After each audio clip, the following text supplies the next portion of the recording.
So I hope you don't ever need to use this episode, but if you do have a loved one or you yourself are ever diagnosed with a diabetes or any other chronic health condition, then I can help. So listen on to learn how you can navigate your diagnosis with grace and ease. Okay, so welcome to Joyful Eating, episode 225. And this episode, we're going to talk about the secret to navigating diabetes or other serious health diagnoses with ease and grace. But before we get to that, the best bite I had, oh no, I didn't bring it. So actually, there's a local cafe that I hadn't been to for years. And then I went in last weekend and they've really expanded their range of like little, interesting ingredients that you can buy. And they had this little jar of this stuff called kansuri, and it was in this Japanese jar. And so I asked about it. And basically the kansuri is it's a fermented chili paste that has uzu, which is this Japanese citrus fruit in it, and a fair bit of salt. So it's kind of like preserved lemon, but a Japanese version with some chili in it. And I was like, sign me up. Sounds amazing, even though it was really expensive. So I bought a jar, and then I got it home and I was like, I really love, like, one of my favorite things to eat in the whole world is miso mayonnaise, right? So it's like, oh, this kind of looks like miso paste. Maybe I'll try making a mayonnaise with it. And I did, and it was just so good. And I had it on for lunch on Saturday with like just kale leaves, just raw kale, and then poached eggs and this mayo on top, and just those three things. And I could have added something else, but it was so delicious because it actually doesn't have a lot of chili heat, but it has that beautiful salty umami and then the yuzu kind of citrus thing coming through as well. And it was just like, yeah, so good. So yeah, worthwhile getting yourself, if you're a miso fan, I highly recommend tracking down some kansuri. I'm sure you can order it online. Okay, so our plan for today is, first I'll share the story behind this episode, and then I'm going to talk about my mind. First of all, I'll talk about my mindset for navigating my diabetes, and then my dietary approach, and then I'm going to share with you my medication approach, and also like the habit that I healed my shame around that has to do with how I manage my diabetes. And at the end, I've got a little favor to ask of you. So basically the story behind this is, this week I took the boys down to local medical practice and got our flu vaccines.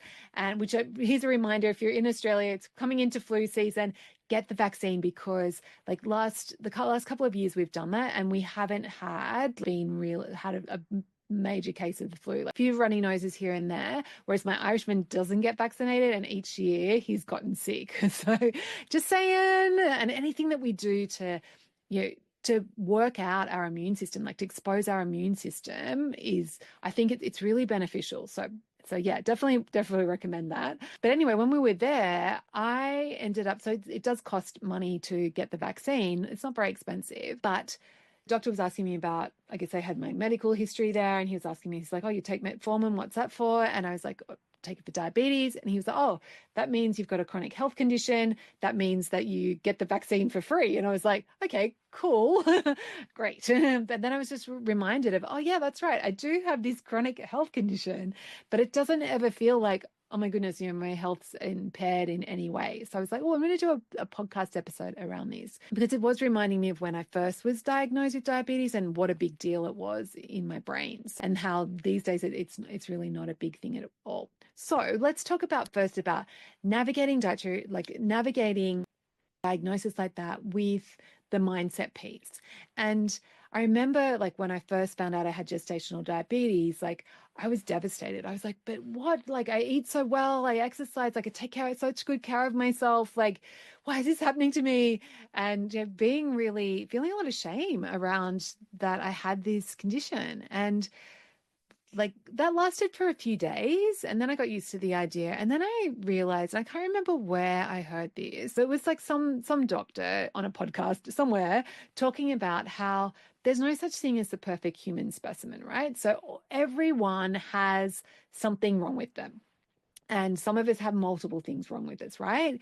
And from just a physical perspective. And it just got me thinking about, okay, so this is my thing. I don't have great blood sugar control for whatever reason. And there's nothing to be ashamed about. It's just part of being human, is that your body isn't going to be perfect. And I was like, just having that mindset of like, oh, everyone has something, took a lot of the shame away from it, and it just made me relax about it, right? So that's the first thing. So if you do have a diagnosis, you're not a bad person because this has happened to you, right? And regardless of what it is, you're just a human with a human body, so it's okay. So that's the first thing, and that goes a long way. And then in terms of like diet, so this is, you know, specific for diabetes, but of course you may have a medical condition where the diet isn't playing into that, and then you can just skip to the med section. But in terms of how I manage diabetes with my diet, it's just really took on this idea of eating low carb to manage blood sugar without feeling deprived. And at the time, that wasn't what the medical profession were recommending. They were still recommending eating lots of small meals and that everyone needed carbohydrate. And it just doesn't make sense to me. And I did some research around on it, and I was like, surely if your blood sugar is like your body is responding to blood sugar, like surely the more stable you can keep that blood sugar going in, the input going in, surely that makes it easier for your body. And so I just took that on board. I found that at the time, the website Diet Doctor, which is all about eating low carb, that was really helpful. So I just took that on board and just made that choice that, yeah, I was going to eat low carb. And the other cool thing is, just from a mindset perspective, is that I was able to do that because it was my decision. No one had told me that I had to eat low carb. I was like, no, I choose this. So it actually helped me do that without feeling deprived. And that's why now, 9 years later, or coming up for 10 years later, it's not a problem for me to eat low carb at all, because my thought is like, yeah, I can have all the carbs I want anytime I want them, but do I really want to be damaging my body and putting my blood sugar into that roller coaster? And it's like, occasionally I do, like, don't get me wrong, there are some times where it's worth it to have a bit of a blood sugar craziness.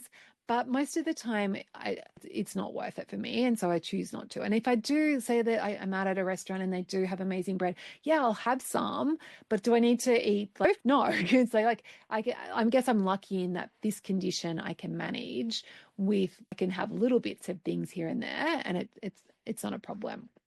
So, and I guess the other thing that really helps me with the low carb thing is all I do, it's quite simple. It's like, rather than having carbs, I just replace them with, I increase my protein. So I eat more protein than I would have in the past. So I replace some of the carbs with protein, and then the rest I get replaced with veggies. So, which makes it's actually a really easy swap out. So for example, when I'm cooking bolognese for the boys, they have theirs with spaghetti. I have mine with some veggies. So sometimes it might be I have it with some baby spinach leaves, or maybe if I've got other cooked veggies, roast veggies, I might have it with roast zucchini. And it's really no dramas. Like, you probably have a bigger serve of the sauce, like the protein part. But yeah, it makes it really easy. And also the other thing is like cooking without recipes, because I can do that. I don't have to be looking for low carb recipes. I can just adapt anything to be low carb myself. So having that skill has been really helpful for me too. And then in terms of diet, I do like you can get a continuous glucose monitor that you wear on your arm that tracks your blood sugar in real time for 2 weeks. And so I do have a habit of doing that, getting one of those every couple of years. I probably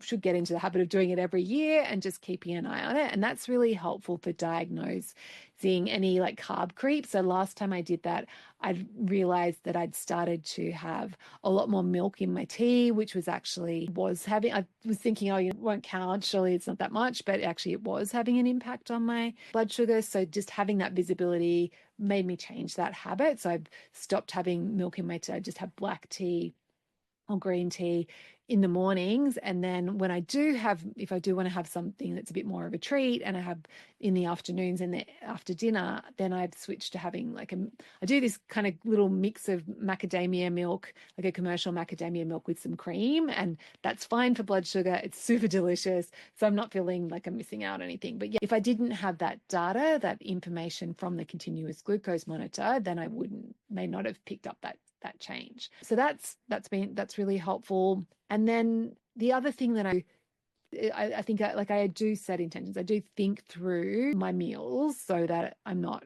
ever tempted to to have more, more carbs than I would have otherwise. And then, so that's my diet.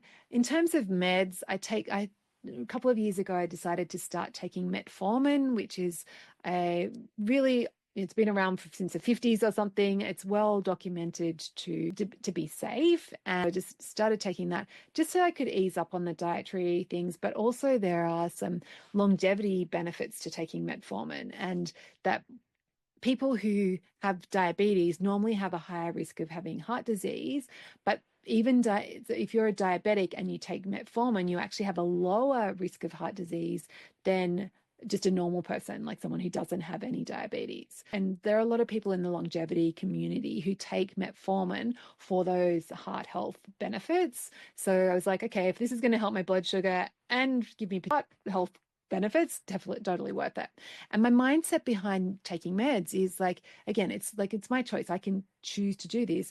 And also, like, there's nothing wrong with me doing that. It's not like I'm a failure as a diabetic because I've chosen to take the meds as well. And I think that can be just a helpful reframe for whatever your medical condition is that it's in some way it's either morally or better in other ways to not be on meds. And I think it's actually great that we have modern medicine. Like, it's amazing that we have these things available. And yeah, of course, there can be side effects to medications, and this is something to weigh up with deciding when you do.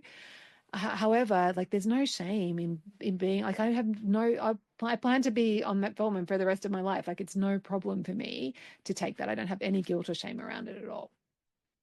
Okay, so then I did want to share with you something that I do have had some shame around that I've been healing. And so this is a habit that I have, and I still even like think talking about it publicly still brings up I feel a bit uncomfortable doing this, but I'm going to do it anyway. And I have mentioned this on the podcast before, but so one of the things that I do in terms of managing my diabetes is, so if I have sugar, my blood sugar response to anything really sweet is completely not good, right? And it puts me out of whack for a day or so if I do. And so what I've decided to do, rather than deprive, like I could choose to, and for a long time I just chose not to have sugar, and I did choose to, if I was having sugar, to bake with like low sugar substitutes, but they were never as good. And I did write a whole book, but they were all like, I got some good results, but they were never as nice. That's the real thing. And so I just decided that, and this is a habit that I actually got from my winemaking days, is that when you're a winemaker, people spit out wine all the time. Like, it's part of the job is to taste and spit out. And so I had done that with food in a way that didn't feel good, right? So I had changed that. But then I decided that actually, if I choose to spit out wine, it's like, there's no shame in doing that. Like, why not do the same with sugar? So then I can have some sugar, like have dessert, and also not get the negative impacts on my health. And so that's what I do, is like, so usually like twice a week, usually Saturday and Sundays, we have dessert as a family. But me, rather than swallowing it, I like just have a little coffee cup that's got a lid on it, and I use that as my spittoon. So I spit it out, what I have. And at the moment, that feels really good. Like, it doesn't feel out of control. It doesn't feel like I'm not wasting a heap of food. And I do feed the chickens with whatever it is that I've spat out. I wouldn't do that, of course, in a restaurant or if we've got company, but when it's just us as a family, like, yeah. And I feel like that's a good balance for me. So chosen. It's funny though, speaking about it, I do still feel that little bit of, I'm like, there's something not normal about doing this. But yeah, I think overall it feels good. And will I continue to do that? Who knows? I might change my mind about it in the future. Maybe if I get vilified by the spitting out police. But yeah, for now that feels good. Okay, so that's that for this week's episode. And just a little favor, if you found this helpful, then just invite you to share this with a loved one. So just keep it in mind, like if you ever do have someone diagnosed with diabetes or another health condition, that they might find this helpful. And so just park it away to share it with them if and or when you do have someone that needs some help in this area. Okay, have a beautiful week, and I'll catch you next week.